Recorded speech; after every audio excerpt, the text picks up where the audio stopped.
Magandang gabi po, mga kabikay.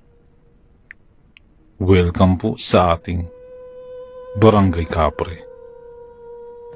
Ako po muli, si Boy Kapre. At isa na naman pong kwento na mula sa tunay na pangyayari ang ating ibabahagi. Ito po ang kwento. Maaari niyo akong tawagin sa pangalang Mansueto. 51 taong gulang na sa kasalukuyang taon. Sa mahaba-habang paglalakbay ko na sa mundo, marami na rin akong naengkwentro tungkol sa usaping aswang. Sa dinami-rami, hindi ko na detalyadong maalala ang ilan, pero may natatangi akong karanasan nung kabataan na hanggang ngayon ay malinaw na malinaw ko pa rin nababalikan sa sulok ng aking balintataw. Nangyari to sa aming liblib na baryo sa may lalawigan ng Soksargen.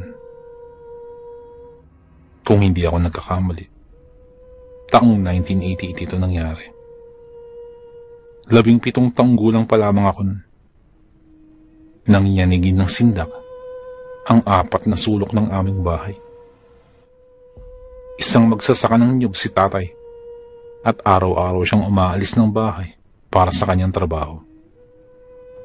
Sa bawat hapon, sa kanyang pag-uwi, nasa bakuran na kami ng mga kapatid ko. Nag-aantay sa dala ni tatay na buko. Palagi kasi siyang nag-uuwi ng 5 hanggang 10 pirasong buko para sa amin. Yung ibang niyog naman ay ginagawa niyang kopra para ibenta sa bayan at pagkakitaan. Sa katunayan, tanging sa kopra kami nakakapit para mabuhay. Ito rin ang hanap buhay ng buong angkan namin. Araw yun ng Martes. Maagang umalis si tatay para ipagpatuloy ang trabaho. Kami namang 3 ng mga kapatid ko ay nagtulungang ibilad sa araw ang mga kopra. Inaalalayan namin nun si nanay. Umaalalay kami sa paglagay ng abo sa ibabaw ng mga ito. Pagkatapos, nagpaalam na si nanay na pupuntang sapa para maglaba. Maghapon kaming maiiwan na magkapatid dahil kadalasan gagabihin na si nanay sa pag-uwi galing sapa. Si tatay naman may pagkakataon na inaabot na hanggang kinabukasan bago makauwi. Depende sa layo ng lugar kung saan siya mangunguha ng niyog. Nang araw na yun, nasa bakuran lang ako kasama ang 2 nakababatang kapatid ko, na nung mga panahon yun ay edad 15 at 12 anyos na. Ang mga kapatid ko ay sina Macario at si Marlon. Binabantayan namin ang mga kopra na nakabilad. May mga aso kasi na makukulit at pinaglalaruan ang mga kopra. Dagdag pa ang mga galang manok na masyadong makalat. Nang sumapit na ang tanghali, pinauna ko na sa pagkain ng pananghalian ang 2 kapatid ko. Siyempre, pumasok sila sa bahay para makakain, habang ako naman ay naiwan sa pagbabantay. Habang nasa mga koprahan ang aking paningin, narinig kong may gumagalaw sa damuhan mula sa hindi kalayuan. Matataas na ang damo sa bandang yun, na kung tatayo ang 8 anyos na bata ay hindi na makikita. Pero isinawalang bahala ako lamang yun. Nagmalakas naman ang hampas ng hangin. Baka gawa lamang yun ng hangin. Hindi nagtagal, mula sa paggalaw ng mga damo, sumasabay na rin ang tila mahihinang alulong na nanggagaling sa parting iyon. Nakuha niyo ng aking atensyon, kaya naman napatayo ako bigla at doon na natutok ang aking paningin. Nagpatuloy ang ganong ingay. Nagsimula na rin akong humakbang patungo ron para malaman ko kung ano yung naroroon. Habang papalapit, hindi ko mapigilang makaramdam ng pinaghalong kaba at takot. Hindi kasi normal na alulong na gaya ng sa aso ang narinig ko. Para bang may mas malalim na paliwanag ang ibig sabihin ng kakaibang alulong na yun na narinig ko. Nasa pinakamababang tono yung boses na yun na aking naririnig, na sinasabay ng hangin humahampas ng dahan-dahan sa damuhan. Kung kaya't nag-antay ako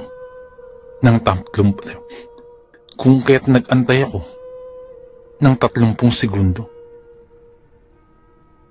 Subalit, walang nangyari. Hinawi ko na ang nagtataasang damo. At sa pagkagulat, natisod ako sa sariling mga paa at bumagsak sa mabatong parte ng lupa na yun. Paanong hindi ako magugulat? Bumungad ang isang sariwang karne. Pero sa tingin ko ay hindi ito galing sa baboy o sa baka. At hindi rin ito sa manok. Hindi ko lang sigurado kung aso ito o pusa. Umaalingaso pa ang amoy nito. Medyo masakit sa ilong. Bumabakas pa ang iilang patak ng dugo sa mga damo na nagturo sa isang direksyon. Nagtataka ako dahil sariwa yung laman pero umaalingasaw ang amoy. Agad naman ako nagpagbag ng damit at sinundan ang mga marka ng dugo. Dire-diretso ang direksyong itinuro nito na sa loob ng kakagubatan. Aminado akong medyo mahina ang loob pagdating sa mga ganito. Iniiwasan kong mapunta sa ganitong parte ng gubat. Dahil nung mga nakaraang taon, aksidenteng nag-cruise ang landas namin ng isang aswang na tingin ko ay bagong yanggaw pa lamang.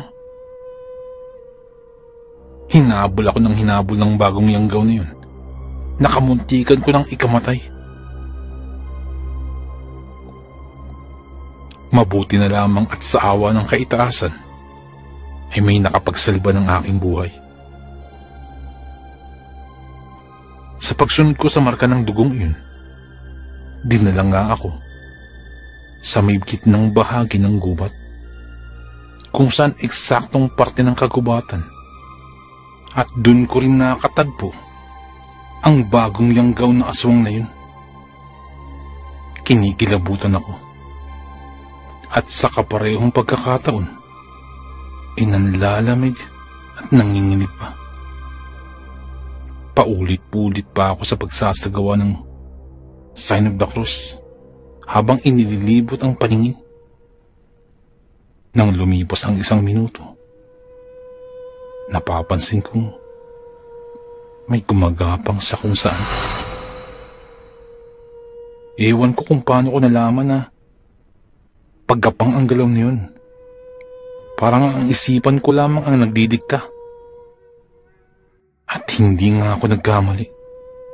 Dahil nang mapatingin ako sa gawing kanan, may maitim na nilalang na gumagapang papunta sa aking kinatatayuan.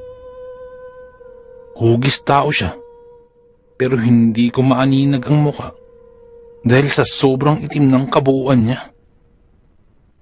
Isa pa, mas nauuna pa ang kanyang mga buhok kaysa sa kanyang muka. Gapang lang siya ng gapang.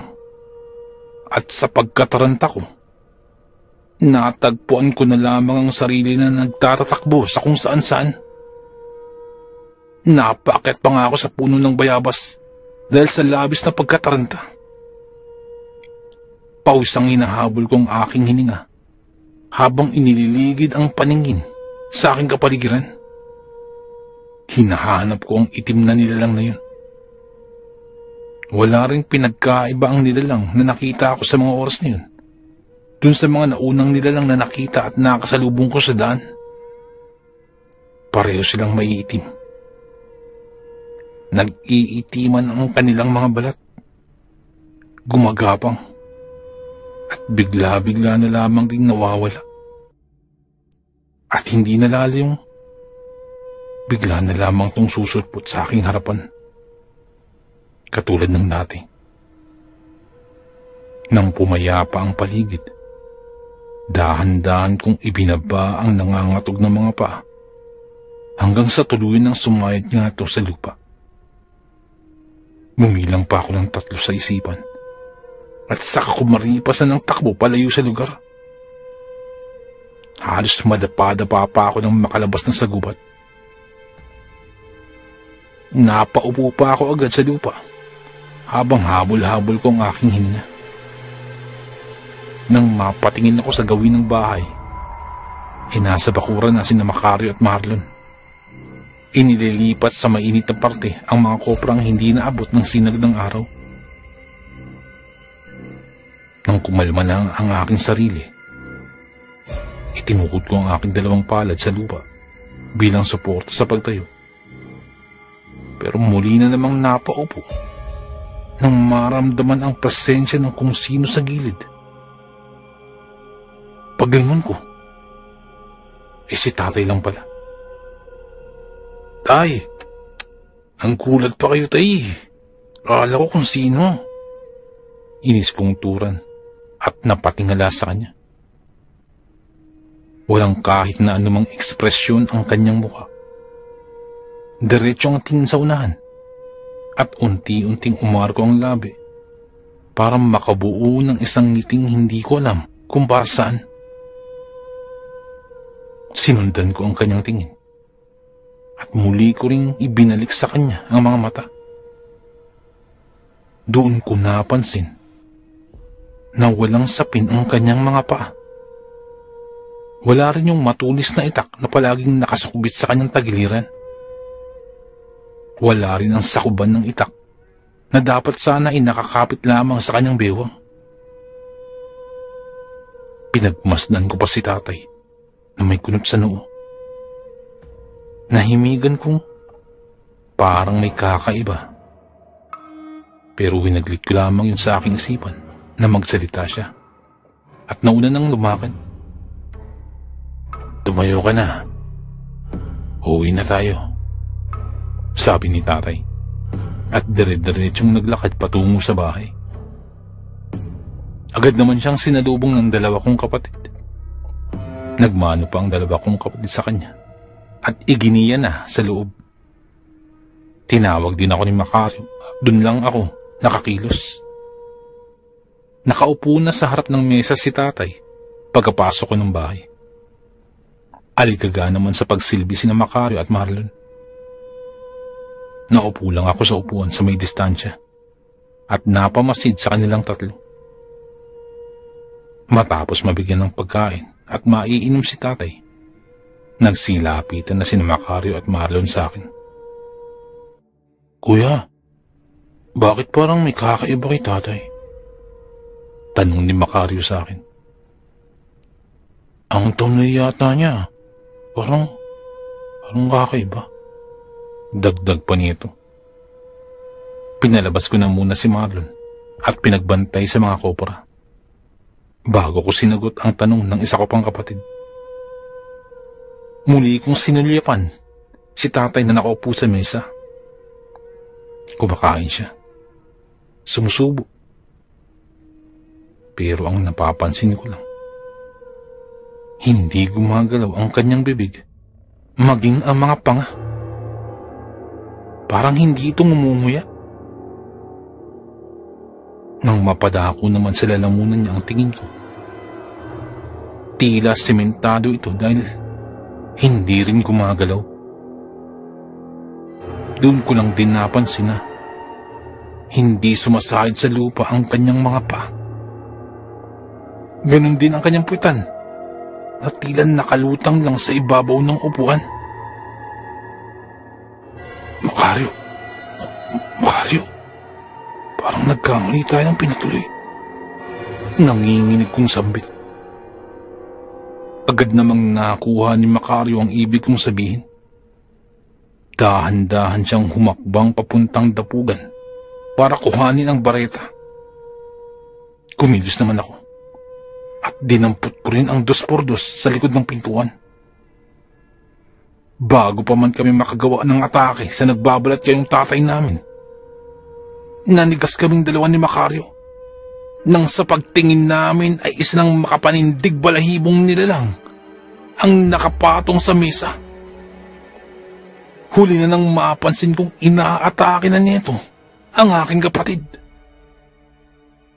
Nang makabalik ako sa ulirat, walang tigil kong hinampas ng 2x2 ang aswang na nakapaibabaw kay Macario.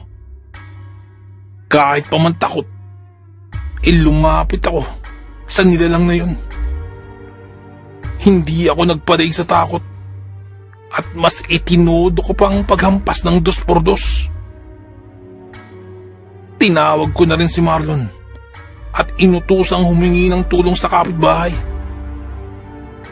Masyadong agresibo at malakas ang aswang, kaya walang panama ang paghampas ng 2x2 sa kanya. Nang masulyapan ko ang kutsilyo, ay hindi na ako nag-aksaya ng oras pa at nagmamadaling ibinaon ng patalim sa kanyang likuran. Doon lang din nakawala si Macario. Agad-agad kaming tumakbo palabas at sakto namang nakasalubong namin si tatay na tila nag-alakati punerong susugod na sa laban. Mabilis ang takbo ni tatay habang hawak-hawak ang itak sa kanang kamay. Diretsong pumasok si tatay sa bahay at ilang sandali pa, kalampagan ang umalingaw-ngaw sa buong bahay namin. Dinig na dinig pa namin ang malalakas na sigaw ni tatay at sinusundan ng paghiyaw ng boses na parabang baboy na kinakatay. Hindi nagtagal ay pumayapa ang paligid. Kinabahan na kami ng todo sa isiping baka si tatay ang nabiktima ibis ng mapanghas na aswang. Pinaibabawan man kami ng iba't ibang klaseng emosyon, sinikap ko pa rin maihakbang ang mga paa ko para masuri ang kaganapan sa loob ng bahay. Sa awa at gabay naman ng Diyos, nakahandusay na sa lupa ang aswang samantalang iniinda naman ni tatay ang natamo niyang sugat sa braso. Hindi naman ito kalaliman, mga galos lang naman. Pero hindi nagpakampante si tatay. Agad niya itong binuhusan ng langis, pati na rin ang katawan ng aswang. Sa kaganapang iyon, nasabi kong masyado ng uhaw sa laman ng tao ang mga lahing aswang. Dahil kahit tirik na tirik ang araw, sumasalakay sila. Nakuha pang gayahin ng wangis ng isa sa mga mahal ko sa buhay. Hindi talaga dapat magtiwala agad, lalo na kung may napapansing kaduda-duda at kahina-hinala. Suriin ding mabuti ang mga pumapasok sa bahay, dahil minsan hindi mapagkakatiwalaan kahit miyembro pa yan ng iyong pamilya. Katulad ng naging karanasan ko, maaaring kinupya ang mga angwangis at kambun pala ng itim na kapangyarihan.